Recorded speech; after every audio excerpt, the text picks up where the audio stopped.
स्वागत है आप सबका हमारे YouTube channel freedom factory study में। आज हम लोग पढ़ेंगे कक्षा 7 गणित अभ्यास 9A व्यंजकों का गुणनखंड। ठीक है, तो पहला क्वेश्चन हमारा दिया हुआ है कि दिए गए पदों का उभयनिष्ठ गुणनखंड ज्ञात कीजिए। उभयनिष्ठ मतलब जो दोनों में हो, कॉमन चीज को बोलते हैं उभयनिष्ठ। ठीक है, जैसे यहाँ पे दिया है 7xy और यहाँ पे दिया है 35x का स्क्वायर y का स्क्वायर। देखिए यहाँ बीच में कॉमा है तो कुछ नहीं करेंगे। यहाँ पे देखिए 7 है, इसमें भी 7 है। कैसे? पहले 7 का टेबल पढ़िए। 7 1 7, 7 5 जा क्या हो जाएगा हमारा 35, मतलब 7 5 35, मतलब दोनों में 7 7 है तो 7 कॉमन ले लीजिए। सबसे छोटा अंक लेते हैं, मतलब दोनों में जो छोटा अंक कॉमन होता है वही लेते हैं। मतलब इसमें भी 7 था, इसमें भी 7 था। ठीक है, देखिए 7 है और 7 5 35, 5 यहाँ बच गया। तो यहाँ पे देखिए 7 हो गया। अब x ले लेंगे कॉमन और y ले लेंगे कॉमन। ठीक है, क्योंकि यहाँ पे भी x है और यहाँ पे भी x है और यहाँ पे भी y है और यहाँ पे भी y है, दोनों कॉमन ले लेंगे तो बचेगा क्या हमारा। अब देखिए यहाँ पे हो जाएगा क्या, x y कॉमन हो गया तो 1 बचेगा और कॉमा लगा देंगे। अब 7 5 35, 5 बचा और x 1 बचा, क्योंकि एक x कॉमन है और एक x y कॉमन है, एक y कॉमन है तो यहाँ पे जाएगा y। मतलब इस तरीके से a निकल के आ जाएगा। तो उभयनिष्ठ गुणनखंड हमारा क्या जाएगा, एक तो हमारा उभयनिष्ठ गुणनखंड है 7xy और दूसरा हमारा क्या हो जाएगा 5xy। और जो उभयनिष्ठ निकल कर क्या आ जाएगा, दोनों में जो कॉमन है वो क्या है हमारा 7xy, जो बाहर की तरफ होता है उसको उभयनिष्ठ बोलते हैं। मतलब उभयनिष्ठ गुणनखंड लिख सकते हैं आप। ये उभयनिष्ठ गुणनखंड क्या हो जाएगा हमारा आंसर इजकल टू 7x और y। नहीं समझ में आया? दूसरे सवाल में देखिए, यहाँ देखिए इसमें 4 है, इसमें 6 है और इसमें 8 है। सब में कॉमन क्या है 2, क्योंकि 2 इसमें भी है, 2 इसमें भी है, 2 इसमें भी है। आप सोच रहे हो 3 सिर्फ इसमें है, 3 इसमें नहीं है, इसमें नहीं है, तो 2 लिख लेंगे। ठीक है, अब देखिए यहाँ पे भी m है, यहाँ पे भी m है, यहाँ पे भी m है। अब m के पावर 2 यहाँ पे है, m के पावर 2 यहाँ पे है, m के पावर 3 है। m के पावर 2 तो इसमें भी है, 3 है तो क्या हुआ 2 तो है ना, तो m के पावर जो 2 है वो हो जाएगा हमारा इस तरीके से। ठीक है, m स्क्वायर, यही इसका उभयनिष्ठ गुणनखंड होगा। दोनों में कॉमन होता है उसी को उभयनिष्ठ गुणनखंड कहते हैं। याद रखिएगा इस चीज को। समझ में आ गया ये चीज? उसी प्रकार से यहाँ पे 3 है, इसमें 3 है, हाँ तो 3 है तो 3 लिख लेंगे। अब इसमें a है, इसमें भी a है तो a लिख लेंगे।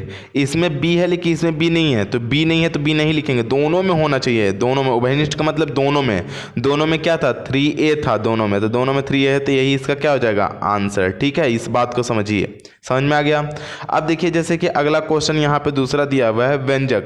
यहाँ पे जाएगा 7pq प्लस यहाँ पे जाएगा 8qr प्लस यहाँ पे जाएगा 3, यहाँ पे जाएगा qs। अब उभयनिष्ठ बताना है क्या होगा। इसमें देखिए 2, इसमें 7 है, इसमें 7 है नहीं, इसमें भी 7 है नहीं, इसमें 8 है, कहीं और 8 है नहीं, इसमें 3 है, कहीं और 3 है नहीं। समझ में आ गया? इसमें उभयनिष्ठ अंकों में तो कोई नहीं है। अब देखिए नंबर में रहते हैं, p यहाँ पे है, p यहाँ पे है नहीं, p यहाँ पे है नहीं, तो यहाँ पे कुछ नहीं होगा। अब देखिए यहाँ पे q है, यहाँ पे भी q है, यहाँ पे भी q है, मतलब q अभी तक उभयनिष्ठ मिला है हमें।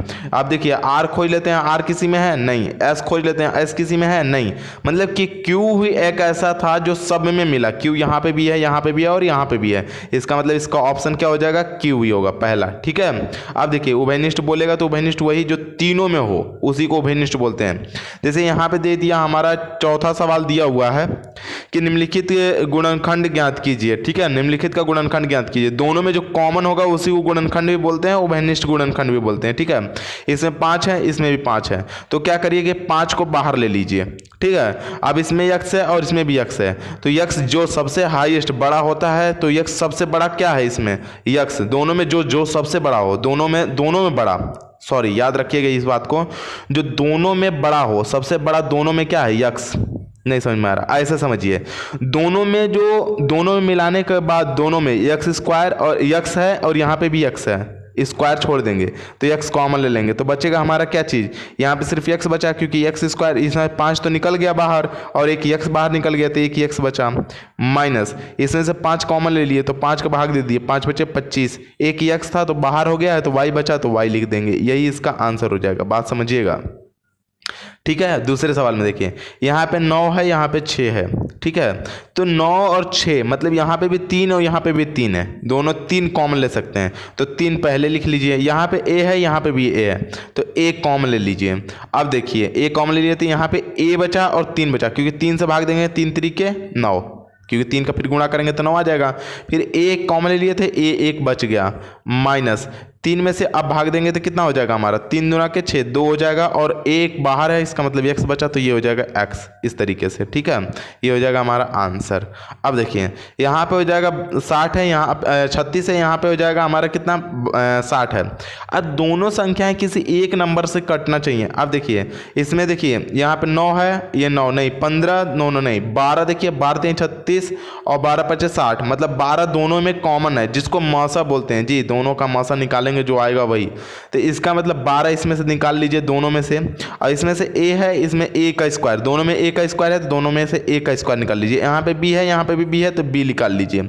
अब देखिए c और यहाँ पे c नहीं है, तो इसका मतलब बस इतना ही निकलेगा। कोष्टक में जो बचेगा उसको लिखेंगे, 12 3 36, 3 बच गया इसमें से, माइनस 12 5 60, 5 बच गया, a का स्क्वायर और b का स्क्वायर बाहर है, इसका मतलब बचा हुआ भाग c है, तो यहाँ पर जाएगा c, और यही इसका क्या हो जाएगा आंसर। समझ में आ गया।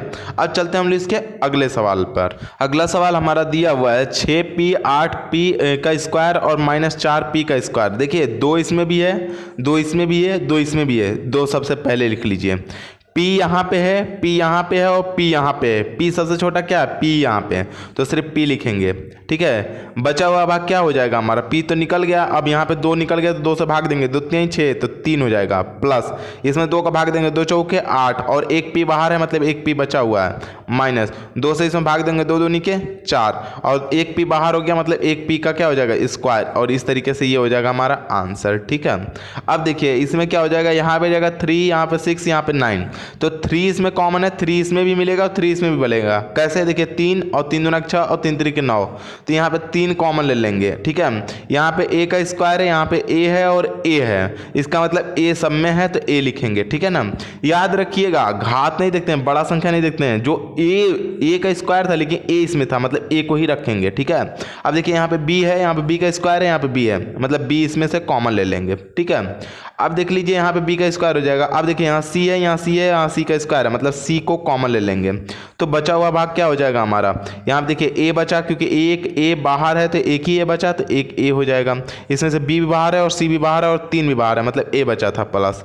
अब देखिए प्लस हो गया, यहाँ पे 3 में 2 का भाग देंगे, 3 दूना के 6, ये हो जाएगा 2। अब देखिए क्या करेंगे यहाँ पे कि a इसमें से कॉमन है, b एक कॉमन है लेकिन एक भी है, क्योंकि स्क्वायर है तो एक भी बच जाएगा। अब देखिए यहाँ c था, एक ही c है, c बाहर है, नहीं लिख सकते। अब प्लस यहाँ पे देखिए 3 3 के 9, 3 से भाग देंगे, 3 बार में कट जाएगा, एक a बाहर है, b भी बाहर है और c का स्क्वायर है, यहाँ पे एक ही c बाहर है, मतलब एक c बच जाएगा। तो इस तरीके से जो बचा हुआ भाग है वही क्या हो जाएगा हमारा आंसर। इस तरीके से आंसर लिख लीजिएगा। ठीक है, देखिए वहाँ पे जो हम लोग सवाल लगाए थे वो था सिर्फ चौथा। ठीक है ना, ये चौथा सवाल था। यहाँ पे इस बार तीसरा सवाल देखिए। ठीक है ना, हम लोग तीसरा सवाल छोड़ दिए थे, तीसरा सवाल देख लेते हैं। अब देखिए इसमें ऑप्शन दिया हुआ उभयनिष्ठ गुणनखंड बताना, तो यहाँ पे देखिए b दिया हुआ है और इसमें से, तो इन सब में से कॉमन खोज लेंगे क्या है, उभयनिष्ठ गुणनखंड क्या है। उभयनिष्ठ गुणनखंड देखिए इसमें भी हमारा 6ab है, 6a माइनस b है और इसमें भी 6a माइनस b है, इसका मतलब ऑप्शन क्या हो जाएगा तीसरा 6a माइनस b।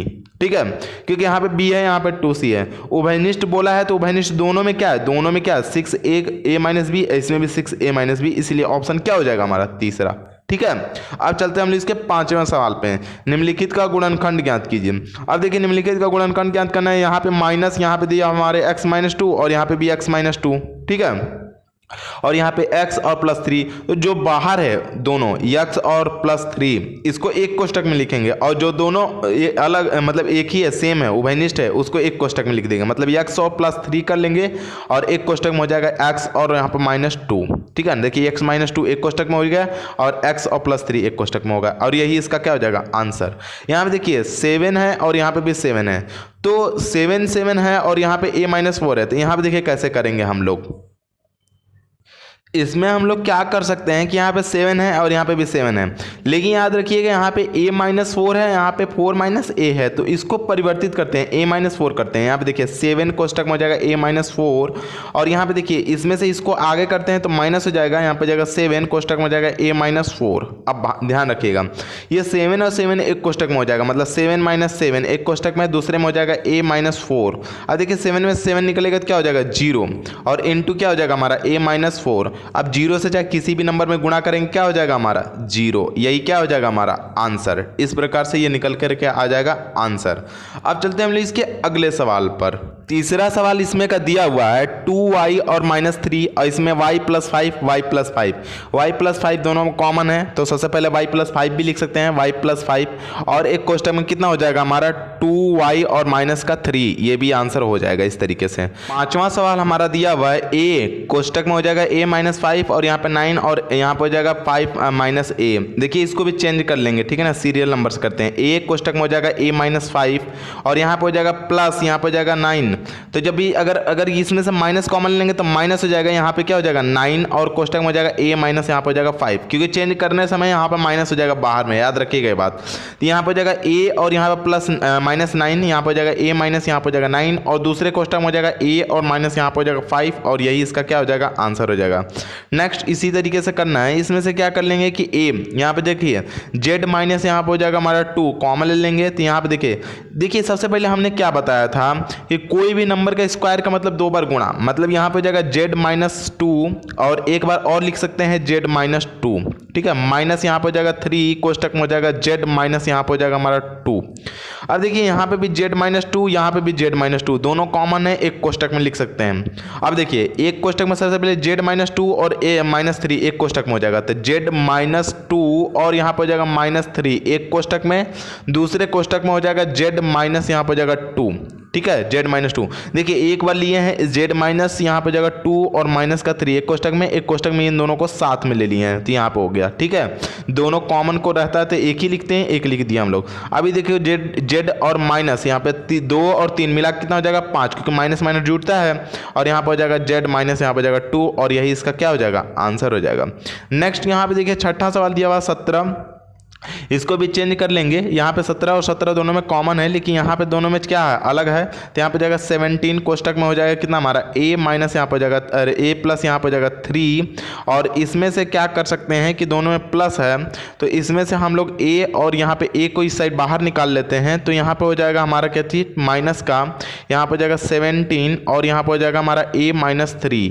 इस बात को ध्यान रखिए, यहाँ प्लस है यहाँ माइनस है, दोनों सेम नहीं है, तो कैसे इसको करेंगे। 17 दोनों में से हम लोग कॉमन ले लेते हैं, देखिए यहाँ पे भी 17 है, यहाँ पे भी 17 है, तो 17 दोनों में से कॉमन ले लेंगे तो बचेगा क्या चाहिए हमारा a प्लस का यहाँ पर 3 बचेगा। अब यहाँ माइनस है तो माइनस का गुणा होगा तो माइनस का a बचेगा, और माइनस से माइनस का गुणा हो जाएगा तो प्लस यहाँ पर 3 बचेगा। अब देखिए यहाँ पे माइनस से ये माइनस दोनों कट, माइनस और प्लस दोनों क्या हो जाएगा कट जाएगा, और 3 और 3 दोनों जोड़ देंगे तो 6 हो जाएगा, मतलब 17 और गुणे यहाँ पर जाएगा 6, तो 17 छः कितना हो जाता है हमारा 102, तो यहाँ पर हो जाएगा हमारा 102, यही इसका क्या हो जाएगा आंसर। देखिए चौथा सवाल छूट गया था, चौथा सवाल भी देख लीजिए। यहाँ पर देखिए सेम है, ये आपका छठे सवाल की तरह कुछ करना नहीं है। यहाँ पे जाएगा d - 7 एक कोष्टक में, दूसरे कोष्टक में जाएगा d - 7। हमने बताया था कि स्क्वायर होने का मतलब होता है 2 बार लिख सकते हैं, प्लस के यहाँ पे जाएगा 7 और कोष्टक में हो जाएगा d माइनस यहाँ पे जाएगा 7। अब क्या करते हैं कि d - 7 और d - 7 तीनों में है, तो एक बार हम कॉमन ले सकते हैं d - 7। तो एक बार देखिए d - 7 एक कोष्टक में हो जाएगा, एक कोष्टक में d - 7 हो जाएगा, तो यहाँ पे देखिए d माइनस यहाँ पे जाएगा 7 एक कोष्टक में, जब इस तरीके से कॉमन लेते हैं तो बचा हुआ भाग हमारा क्या रह जाएगा d माइनस का 7 और प्लस का यहाँ पर जाएगा 7। अब देखिए माइनस और प्लस दोनों कट जाएगा, मतलब d सिर्फ बचा, मतलब d कोष्टक में हो जाएगा d माइनस यहाँ पर जाएगा हमारा 7, और यही इसका क्या हो जाएगा आंसर। तो इस तरीके से ये चैप्टर पूरी तरीके से क्या हुआ खत्म हुआ। यदि आप लोगों को हमारी ये वीडियो अच्छी लगती हो तो प्लीज़ लाइक करें, शेयर करें और सब्सक्राइब करना बिल्कुल ना भूलें। धन्यवाद।